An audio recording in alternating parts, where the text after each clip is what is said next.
दलित और आदिवासी पवित्र नहीं है। ये शुद्धिकरण करने का क्या मकसद होता है इनके पीछे, मतलब क्या करना क्या चाहते हैं? शुद्धि शब्द का मतलब है कि किसी कोई अशुद्ध चीज को शुद्ध किया जाए, ये शब्दों से पता चल रहा है। तो इसका मतलब आपकी नजर में वो भी अशुद्ध है और आपने उनको माफी मांगनी है तो मांगो ना सारे आकर के। तुम्हारी इन पीढ़ियों को माफी मांगनी चाहिए, उन लोगों से जिनके दादा परदादा पीढ़ियों को तुमने सताया और उनको गुलाम बनाकर रखा केवल इसलिए कि वो तुम्हारे पैर दबाते रहे, वो तुम्हारे शरीर की मालिश करते रहे, वो तुम्हारी महिलाओं को मंदिरों तक ले जाते रहे, वो तुम्हारे बच्चों को खिलाते रहे, वो तुम्हारी गाय का गोबर उठाते रहे, वो तुम्हें कपड़े धुलकर देते रहे, वो तुम्हें सब्जियां उगा करके देते रहे। उनकी महिलाएं जब बड़ी हो, उनके बच्चे जवान हो तो तुम्हारी आंखों को सिखाती रहे। तुम अपनी हवस की भूख उनकी बेटियों से मिटाओ।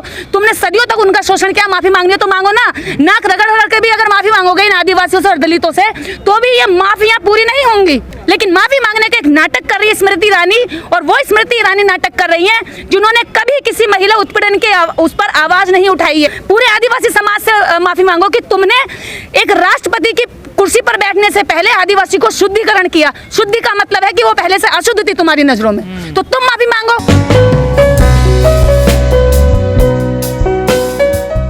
देखिए, स्मृति ईरानी जी बार बार चीख कर कह रही हैं कि माफी मांगो गरीबों से, माफी मांगो आदिवासियों से, माफी मांगो महिलाओं से, माफी मांगो दलित आदिवासियों से। जब आप बार बार आदिवासी शब्द बोलती हैं तो इससे साफ पता चलता है कि अभी भी आपने स्वीकार नहीं किया है कि वह राष्ट्रपति। अगर आप राष्ट्रपति का अपमान मानते तो राष्ट्रपति की कुर्सी से आप कहते कि भी आप राष्ट्रपति पद से माफी मांगिए, लेकिन आप लगातार टारगेट कर रही हैं कि दलितों से माफी मांगो, गरीबों से माफी मांगो और आदिवासी से माफी मांगो। अगर माफी मांगनी है तो हजारों आदिवासियों पर रोज घटनाएं होती हैं तो आप उनके लिए भी माफी मंगवाइए। वहाँ तो जिंदा गाड़ दिया जाता है, जमीनों में मार दिया जाता है। अभी भी इसी हफ्ते की 2 घटनाएं हैं जहाँ झारखंड में 2 महिलाओं के, गर्भवती महिलाओं को इतना मारा है प्रशासन ने, 2 पुलिस वालों ने, कि पेट में कई लाते मारने की वजह से बच्चा पेट के अंदर ही मर गया है। मैं कल ही उस घटना को पढ़ रही थी। इन मुद्दों पर स्मृति ईरानी नहीं बोलेंगी। देश के अंदर कितनी लड़कियों को, बेटियों को गलत धाराएं लगा करके जेलों में मुकदमों से भर दिया गया। मेरे ऊपर खुद मुकदमा लगाया गया, जेल के अंदर डालने का मेरे पीछे पुलिस लगी रही।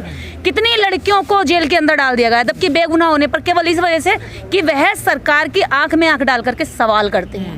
तो उनसे माफी मांगने की बात कभी नहीं कहती हैं आप। आपको सिर्फ और सिर्फ एक शब्द टारगेट करना है जिसका नाम आदिवासी है। आपको ये दिखाना है कि हम आदिवासियों का सम्मान करते हैं। स्मृति ईरानी कह रही है राष्ट्रपति का अपमान किया कांग्रेस नेता ने। देखिए, जिसने अपमान किया है, जो भी उन्होंने शब्द बोला है, मैं उसकी घोर निंदा करती हूँ कि उन्होंने कहा है कि राष्ट्रपति की जगह महिला होने के नाते राष्ट्रपत्नी शब्द का कहा है। राष्ट्रपति शब्द का केवल एक शब्द है पूरे वर्ल्ड में, जहाँ राष्ट्रपति शासन रहता है वहाँ प्रेसिडेंट बोला जाता है। आप प्रेसिडेंट बोल दिए, राष्ट्रीय अध्यक्ष उस शब्द का सही उच्चारण है, आप उसको बोलिए। आप उस पद के नीचे चाहे कोई सा भी जेंडर हो सकता है, मेल हो सकता है, फीमेल हो सकता है, या थर्ड जेंडर हो सकता है, कोई भी जेंडर हो सकता है। ये भारतीय संविधान सबको हक देता है। तो आप इसको इस तरह से कह करके आप कहीं ना कहीं एक महिला का, और दूसरी बात आदिवासी होने की वजह से उनका अपमान आप करने की कोशिश कर रहे हैं या दर्शा रहे हैं कि आपके मन में कोई इज्जत नहीं है। जो द्रौपदी मुर्मू है उनका शुद्धिकरण का भी एक वीडियो वायरल हुआ, उस पर किसी ने कुछ नहीं बोला। माफी मांगनी है तो यहाँ मांगे स्मृति ईरानी, हम और सर झुका करके बार बार माफी मांगे, कहें कि हमने एक महिला को, एक देश की नागरिक को, जिसको प्रथम नागरिक बनाने की कुर्सी पर बिठाने जा रहे हैं, उसका पहले हम शुद्धिकरण कर रहे हैं। क्यों? इसका मतलब आडंबर, धर्म, पाखंड आप पूरा थोप करके अपने मन को शांति दे करके ये साबित करना चाह रहे हैं कि अभी आप भले ही राष्ट्रपति बनने के लायक हैं, लेकिन हमारे धर्म के हिसाब से, हमारे शास्त्रों के हिसाब से, हमारे वेदों के हिसाब से अभी आप इस कुर्सी पर बैठने के लायक नहीं, इसलिए आपको गंगा के पानी से पवित्र करा जाएगा। यानी दलित और आदिवासी पवित्र नहीं है। ये शुद्धिकरण करने का क्या मकसद होता है इनके पीछे, मतलब क्या करना क्या चाहते हैं? शुद्धि शब्द का मतलब है कि किसी कोई अशुद्ध चीज को शुद्ध किया जाए, ये शब्दों से पता चल रहा है। तो इसका मतलब आपकी नजर में वो भी अशुद्ध है और आपने उनको 4 पंडे पाखंडी जो अनपढ़ जाहिल होते हैं वो 4 मंत्र मारते हैं, आधे चबा जाते हैं, आधे बोल जाते हैं और उसमें से पानी छिड़क करके कहते हैं कि हमने शुद्ध कर दिया। वो तो कई बार पत्थरों में भी प्राण फूंक देते हैं, अपने बच्चे खुद के मरते हैं तो मैयत पर रोते फिरते हैं और खूब आंसू बहाते और बिलाप करते हैं, लेकिन अपने बच्चों में कभी प्राण प्रतिष्ठा नहीं करते। पत्थरों में प्राण प्रतिष्ठा कर सकते हैं, इंसानों को, अशुद्ध इंसानों को शुद्ध कर सकते हैं। पति की कुर्सी पर बैठाने से पहले उनका शुद्धिकरण कर दिया, तो अब आदिवासी काहे की रही हैं आप? बार बार आदिवासी आदिवासी क्यों बोल रहे हैं? इसका मतलब सीधा सीधा है कि आप केवल आदिवासी शब्द को भुनाना चाहते हैं, जैसे आपने दलित राष्ट्रपति बना करके दलितों को लुभाया था, दलितों को अपनी ओर किया था। कि और क्या चाहिए भैया? देश का प्रथम नागरिक तो हमने दलित बना दिया, आप हमें क्या करना चाहते हो? वोट दे दो।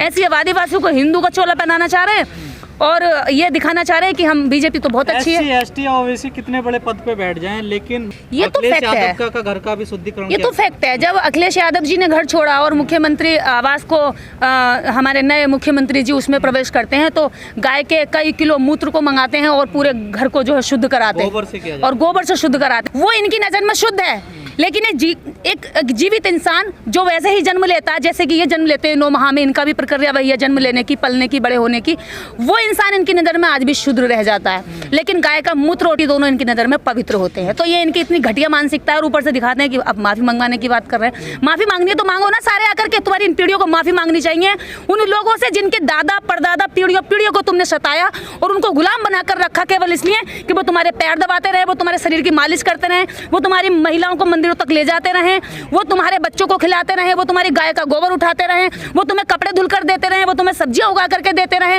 उनकी महिलाएं जब बड़ी हो, उनकी बच्चियां जवान हो तो तुम्हारी आंखों को सिखाती रहे, तुम अपनी हवस की भूख उनकी बेटियों से मिटाओ। तुमने सदियों तक उनका शोषण किया, माफी मांगनी है तो मांगो ना।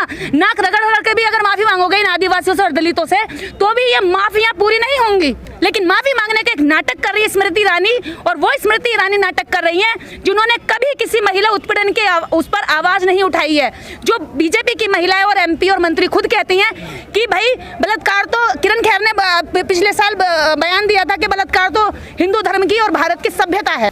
तो ये वो महिलाएं हैं आज महिलाओं के जब दूसरों का रेप होता तो कहती हैं कि ये तो सभ्यता का पाठ है, लेकिन जैसे ही एक नाम को भुनाना होता, आदिवासी नाम को भुनाना होता तो तुरंत कहती है माफी मांगो माफी मांगो। अरे काहे गला चीख रही हो? माफी मांगो ना, जाकर के माफी मांगो ना दलितों से, आदिवासियों से तुम मांगो ना, लेट लेट करके पैरों में तुम मांगो। पहले तो पूरे आदिवासी समाज से माफी मांगो कि तुमने एक राष्ट्रपति की कुर्सी पर बैठने से पहले आदिवासी को शुद्धिकरण किया। शुद्धि का मतलब है कि वो पहले से अशुद्ध थी तुम्हारी नजरों में, तो तुम माफी मांगो। पहले तो तुम्हारी माफी मांगना बनता है, लेकिन तुम उस पर बात नहीं करोगे, तुम्हें तो मुद्दा भटकाना है। आप लोग कितने ही बड़े पद पे बैठ जाएं, लेकिन चलना आपको ब्राह्मणों के हिसाब से ही, क्योंकि जितने भी सीट्स पर हैं ब्राह्मणों ने हमेशा से या तो सत्ता के पास रहे हैं, इर्द गिर्द, या सेंटर में बैठे रहे हैं। यही कारण है कि इन्होंने मुगलों तक की गुलामी की, इन्होंने मुगलों के नाड़े बांधे, इन्होंने अपनी लड़कियों को उनको दे दिया, इन्होंने अंग्रेजों के यहाँ भी सर खूब झुकाए, इनकी स्तुति की, इनकी वंदना की, और अंग्रेजों से पीछे से कहते रहे कि आप देश छोड़ो, इस वजह से कि वो दलितों को भी बराबरी का हक दे रहे थे, इसलिए इन्होंने अंग्रेजों को कहा। मुगल इस देश में 600 साल राज करता है, मुगलों से समस्या नहीं होती है, लेकिन जैसे ही अंग्रेज यहाँ आ जाते हैं और देश के अंदर कहते हैं कि बलात्कार की सजा दलित को जितनी होगी, शूद्र को जितनी होगी, इतनी ही सजा ब्राह्मण को भी होगी। जब उन्होंने कहा कि सजा सबको समान होगी, अधिकार सबको समान होंगे, तो फिर इनको लगा कि भाई अंग्रेजों को भगाना चाहिए। और अंग्रेजों को ये जो शुद्धिकरण की परंपरा तो पहले से चले जा रही है, जो तो परंपरा तो फिर ये भी थी कि भाई लोकतंत्र में जब आप आ गए, भारतीय संविधान को जब लिखित 50 में आपने इसको फॉलो करना शुरू कर दिया और 47 में ये लागू हो चुका, तो 47 में जब आप कह रहे हैं कि भाई नहीं, आज सवाल से वही है ना, संविधान तो आपको अनुमति देता है राष्ट्रपति बनने को, तो बराबर का अधिकार देता है। तो इन परंपराओं से हमारा क्या भला है? तुम परंपरा निभाओ, तुम्हारे लिए होंगी ये परंपराएं, हमारा तो नुकसान ही नुकसान है। हमें तो पूरे विश्व में ये अपमान झेलना पड़ता है कि हम भले ही योग्य हैं, हम भले ही इतने योग्य हैं कि जो अर्जुन ना कर पाए वो एकलव्य कर सके, लेकिन उसका अंगूठा काट लोगे आप, क्योंकि वो कल को आपको चुनौती देगा। तो आप तो प्रतिभाओं का दमन करते आए हैं अपनी परंपराओं के हिसाब से, तो तुम्हारी परंपराओं को हम स्वीकार करते ही नहीं। लेकिन अगर उसको स्वीकार कर रहे हैं, वहां जा रहे हैं, तो हमें तो आज वही आश्वासन है कि जितना फायदा, जितना हित दलितों का हुआ दलित राष्ट्रपति होते हुए, इतना ही हित अब आदिवासियों का होगा आदिवासी राष्ट्रपति होते हुए। हित भी क्या होता है जो वहाँ की उनकी गुलामी स्वीकार करते हैं। मैं तो उनको बधाई देती हूँ कि राष्ट्रपति पद एक महामहिम, एक बहुत बड़े स्तर की कुर्सी है जिसके तहत हम सब आते हैं, प्रथम नागरिक की कुर्सी है। लेकिन आप अगर उस जगह पर बैठ करके आप कुछ एक्शन ना ले पाए, गलत को गलत और सही को सही ना कह पाए, आप वही वैदिक परंपरा को निभाने के लिए गुलाम रहें, मजबूर रहें, आपकी केवल कलम इसलिए चले कि आपसे कहा जाए यहाँ चलाओ और यहाँ रोक दो, तो फिर उस कलम को मैं समझती हूँ कि वह बहुत बड़े समाज के हित में नहीं हो सकती, भले किसी व्यक्ति विशेष के हित में हो सकती है, और वही वो चाहते हैं। आपको उम्मीद नहीं है कि इनसे?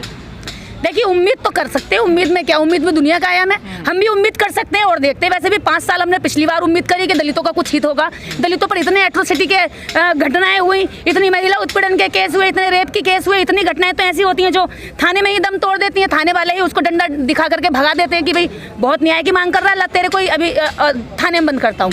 तो ऐसे ही शायद यहाँ होगा, हर दिन आदिवासियों की घटनाएं हो रही हैं, कौन बोल रहा है मुझे बताइए आप।